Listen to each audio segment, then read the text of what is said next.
Hi, good morning students. Welcome back to English class. Yesterday we started learning A Legend of Northland written by Phoebe Carey. So we started the journey with a ballad. What is a ballad? A poetry continuing with a story. A continuous storyline with stanzas is called ballad. Okay, and now A Legend of the Northland written by Phoebe Carey. Yesterday we have discussed 1 to 6 stanzas. What was the summary of it? 1 to 6 stanzas. In the first stanza about the climatic conditions of Northland. Northland means we have discussed which countries? Netherlands, Denmark, Finland. Okay, and then how about the climatic conditions and geographical conditions? Okay, the day will be less and night will be more. Okay, and next we discussed about reindeers, the animal which is used as transportation for luggages or passengers, both. And its fur, its coat, its skin is compared to the children's way of dressing, isn't it?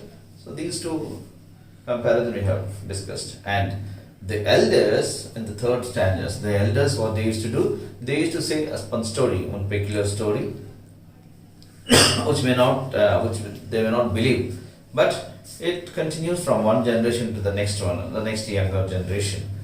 That is called as legend. Means legend have different meanings as I said yesterday, but textual meaning, the poetic way where Phoebe Carey has addressed is legend in the sense a story which is continuing from generation to generation. And here two characters. One is Peter, Saint Peter. Saint Peter in the sense apostle of Christ or follower of Christ, an old lady. One day he'll be going around different places and he'll be preaching there, isn't it? When he was preaching, he feel tired and hungry, and he stops near a cottage, and there he saw a woman baking cakes. So he'll be asking. Then what happens? The old woman ready to offer, but with small cakes, first time, second time still more thin like a wafer, and third time again still more thinner. Okay, these 3 times she will try to give, but she thinks that this is as big as the first one or the previous one or the former one, like that, and she will be so greedy and selfish, isn't it? From that, now let us continue from 7th to 16th. Okay. Now let's start 7th stanza. So she made a very little cake, but as it baking lay, she looked at it and thought it seemed too large to give away. Here, as Saint Peter had not eaten anything the entire day, he was hungry and feeling weak.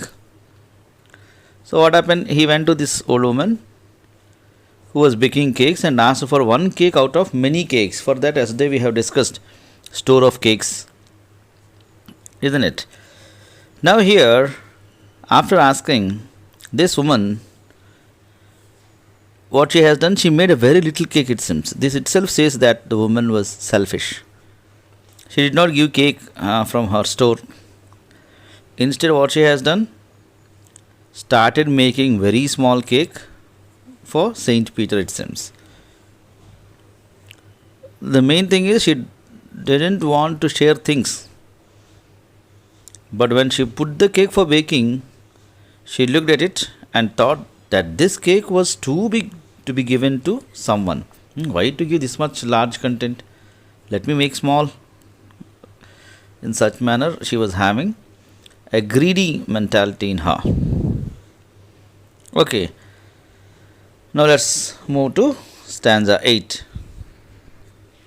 Therefore, she needed another and still a smaller one. But it looked, when she turned it over, as large as the first had done. What happened, it seems? So when she thought that the cake was too big to be given to someone, the little miser woman, what type of woman? Selfish, greedy and miser woman, thought that the cake was too big to be given away. So she started making another smaller cake. When she looked at that cake, she again felt that it was as big as the previous one, it seems. See, already she came to a decision, why this much big cake, I can give a small one. Okay, she prepared. And when she prepared that, even the second one, she thought it is as big as the previous one. Again, she was not ready to give the smaller cake also. To whom? To Saint Peter. It itself indicates her greediness, her miser mentality and all. Now let's start ninth stanza. Then she took a tiny scrap of dough and rolled it flat and baked it thin as a wafer. But she couldn't part with that. Now the word in the first line, scrap in the sense small amount.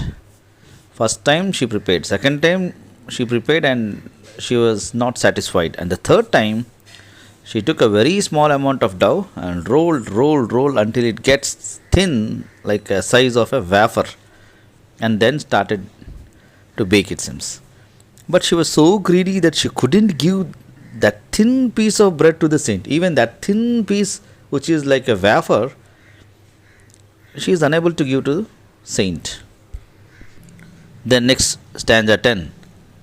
For she said, my cakes that seem too small when I eat of them myself are yet too large to give away.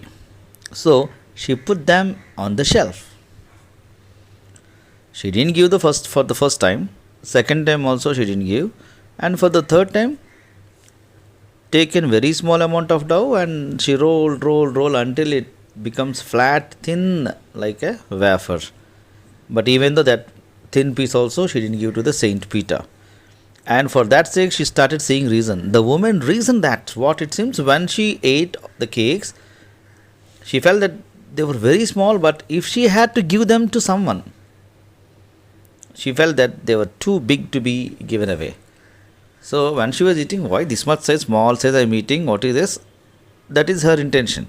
But when she was about to give to someone else, oh, very large size I am giving, big size I am giving, thick size I am giving.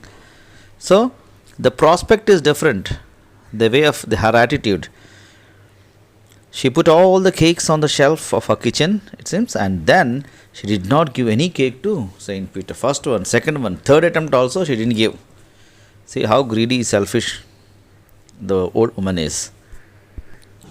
Yeah, please come on to stanza 11. Then good Saint Peter grew angry, for he was hungry and faint, and surely such a woman was enough to provoke a saint. What happened here? The good Saint Peter. What about the Saint Peter? Saint in the sense I said, we have discussed yesterday. An apostle of Christ or the follower of Christ. A good saint, but he too gets angry. For he was hungry and faint, that's the reason. And surely such a woman was enough to provoke a saint. Here provoke in the sense cause to get angry. So here Saint Peter became angry, he was very hungry and feeling very weak, became like fragile. And this selfish woman was not ready to give him even a small cake also, it seems. See, this behavior of the greedy woman angered the saint, no doubt. Now stanza 12. And he said, you are far too selfish to dwell in a human form, to have both food and shelter and fire to keep you warm. What he said, with full of anger. Dwell means to live here. Saint Peter cursed the woman, it seems. Out of unable to control his anger, he cursed the woman and said that she was very selfish. She did not deserve to live like a human being. Human being in the sense to love each other, to help each other, isn't it? So she doesn't have these qualities. He added that God had given her food, shelter, fire to keep warm, but she had become selfish for all the resources she had. Isn't it? All the resources she had. Because in the Northland, means the countries I said, Netherlands, Finland, Denmark, that area. There itself, to keep warm, fire was given by God. To stay, home is given, shelter was given. to survive and to live. Food was given to her, but what kind of character she is? Selfish. She did not want to share them with anybody. That's why Saint Peter cursed the woman. In which way he cursed? That we can see in the stanza 13. Now you shall build as the birds do, and shall get your scanty food by boring and boring and boring all day in the hard dry wood.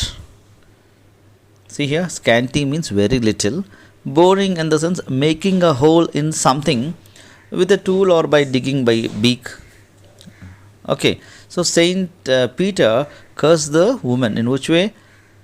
Saying that she would become a bird because she is no longer eligible to stay as a human being because she was unable to help anyone, though got the resources from God.